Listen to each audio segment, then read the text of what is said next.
और बहनों, आप कैसे हैं और आपका सब मंगलमय जाए। जानते हैं आज की तमाम मुख्य समाचार को। इस वक्त की बहुत ही बड़ी खबर आधार कार्ड को लेकर निकल कर आ रही है। जी हां दोस्तों, सरकार का बड़ा फैसला, इन कामों के लिए आधार जरूरी, इसकी पूरी जानकारी हम इस वीडियो में देंगे। और अगली बड़ी खबर की बात करें तो मोदी सरकार देने जा रहे हैं 10,000 रुपये, इसकी पूरी जानकारी हम इस वीडियो में देंगे।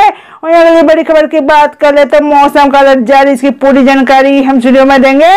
और अगली बड़ी खबर की बात करें तो पारा शिक्षकों के समर्थन में आए ये मंत्री, इसकी पूरी जानकारी हम वीडियो में देंगे।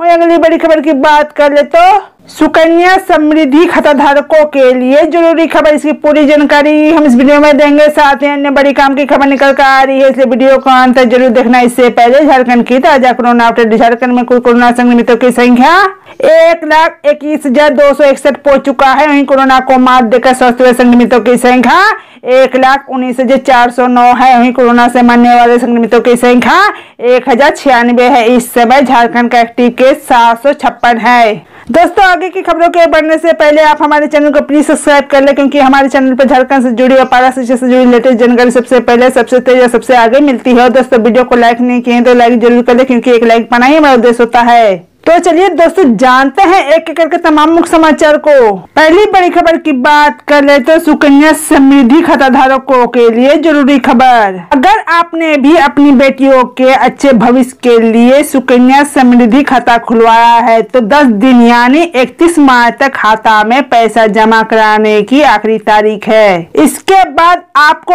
उस पर पेनल्टी चुकानी होगी। सुकन्या खाता में एक साल के दौरान कम से कम 500 रुपये और अधिकतम 1.5 लाख रुपए जमा किए जा सकते हैं। सुकन्या समृद्धि योजना बेटियों के लिए सरकार की बेहद लोकप्रिय स्कीम है। महज 250 रुपये में इसका खाता खुलवाया जा सकता है, लेकिन खाता को चालू रखने के लिए हर साल कम से कम 500 रुपये जमा करना जरूरी है। अगर यह भी रकम जमा ना किया जाए तो उसे डिफॉल्ट अकाउंट माना जाता है। इस स्थिति में यह अकाउंट इनएक्टिव हो जाता है। वहीं आपको बता दें कि सुकन्या समृद्धि खाता खुलवाने में कोई 14 साल तक हर महीने 3,000 रुपये या 36,000 सालाना निवेश करता है तो 14 साल में 7.6% के हिसाब से यह रकम 9,11,574 रुपये हो जाएंगे। इसके बाद 7 साल तक इस रकम पर 7.6% सालाना कंपाउंडिंग के हिसाब से रिटर्न मिलेगा। 21 साल यानी मेच्योरिटी पर यह रकम करीब 15,22,221 रुपये होंगे।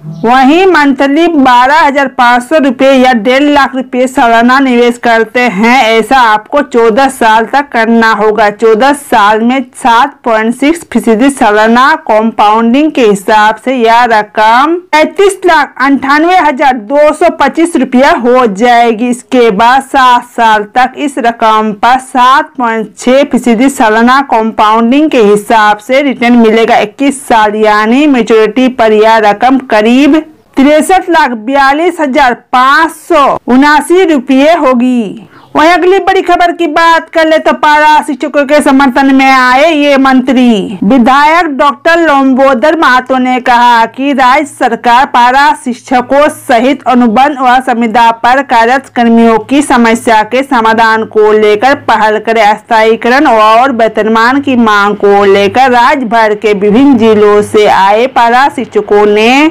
15 से 19 मार्च तक रांची में विधानसभा के पास चरणबद्ध तरीके से धरना दिया, लेकिन सरकार का कोई प्रतिनिधि उनसे मिलने तक नहीं गया। सरकार इनकी मांगों पर ध्यान दे। वहीं अगली बड़ी खबर की बात कर ले तो मोदी सरकार देने जा रहे हैं 10,000 रुपये। केंद्र सरकार ने केंद्रीय कर्मचारियों के लिए होली मनाने के लिए खास ऑफर का ऐलान किया है। मोदी सरकार स्पेशल फेस्टिवल एडवांस स्कीम का लाभ दे रही है। इससे पहले छठे वेतन आयोग में 4,500 रुपये मिलते थे, लेकिन सरकार ने इसे बढ़ाकर 10,000 रुपये कर दिया है। यानी केंद्र सरकार के कर्मचारी होली जैसे त्योहार मनाने के लिए एडवांस में 10,000 रुपये ले सकते हैं। इस पर कोई ब्याज नहीं लिया जाएगा। इस स्कीम का फायदा उठाने के लिए 31 मार्च आखिरी तारीख है। बाद में कर्मचारी 10 किस्तों में इसे वापस कर सकते हैं, यानी 1,000 रुपये की मासिक किस्त के जरिए आप इसे चुका सकते हैं। वहीं आपको बता दें कि केंद्रीय कर्मचारियों के लिए अच्छी खबर है कि 1 अप्रैल से सैलरी में होने वाले बदलाव के बाद कर्मचारियों की सैलरी में इजाफा होगा। वहीं अगली बड़ी खबर की बात कर ले तो सरकार का फैसला, इन कामों के लिए आधार जरूरी। सरकार ने पेंशन लेने वाले बुजुर्गों के लिए डिजिटल जीवन प्रमाण पत्र पाने के संबंध में नए नियम अधिसूचित किए हैं। अब पेंशनरों को डिजिटल तौर पर जीवन प्रमाण पत्र लेने के लिए आधार को स्वैच्छिक बना दिया गया है। सरकार ने बेहद प्रशासन संचालन नियम 2020 के तहत अपनी त्वरित संदेश समाधान वाली ऐप संदेश और सार्वजनिक कार्यालयों में हाजिरी लगाने के लिए आधार प्रमाणीकरण को स्वैच्छिक कर दिया गया है। इलेक्ट्रॉनिक और आईटी मंत्रालय द्वारा 18 मार्च को जारी अधिसूचना में कहा गया है कि जीवन प्रमाण के लिए आधार की प्रामाणिकता शैक्षणिक आधार पर होगी और इसका इस्तेमाल करने वाले संगठनों को जीवन प्रमाण पत्र देने के लिए वैकल्पिक तरीके निकालने चाहिए।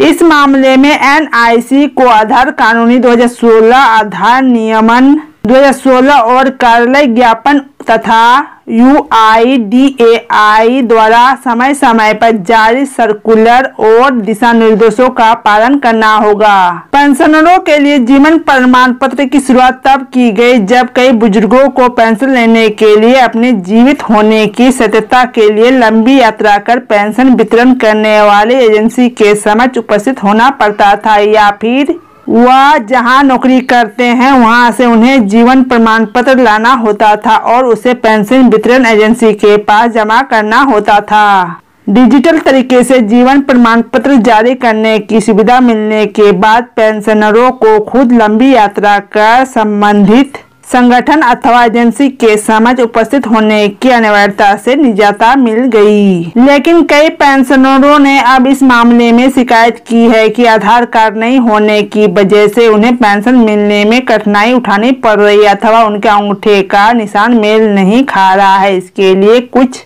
सरकारी संगठनों ने जहां 2018 में वैकल्पिक रास्ता निकाला था, वहीं अब जारी अधिसूचना के जरिए आधार को डिजिटल जीवन प्रमाण पत्र जारी करने के लिए स्वैच्छिक बना दिया गया है। वहीं अगली बड़ी खबर की बात करें तो मौसम का अलर्ट जारी। पिछले 2 दिनों तक बादल और बारिश के बाद सोमवार से रांची में आसमान साफ हो गए। 2 दिनों में रांची 4 मिलीमीटर बारिश रिकॉर्ड किया गया। मौसम वैज्ञानिक केंद्र रांची के मुताबिक अगले 2 दिनों तक रांची में आसमान साफ रहेगा। 24 मार्च से एक बार फिर मौसम के करवट लेने की संभावना है। आंशिक बादल होने के साथ हल्के दर्जे की बारिश की भी आसार है। सोमवार को राजधानी के अधिकतम और न्यूनतम तापमान में लगातार वृद्धि दर्ज की जाएगी। अगले 2 दिनों में रांची के अधिकतम तापमान में 4 डिग्री सेल्सियस की बढ़ोतरी की संभावना जताई गई है। मौसम वैज्ञानिक अभिषेक आनंद ने बताया कि 24 मार्च तक रांची का अधिकतम पारा 36 से 37 डिग्री सेल्सियस और न्यूनतम पारा 20 डिग्री सेल्सियस तक पहुंच सकता है।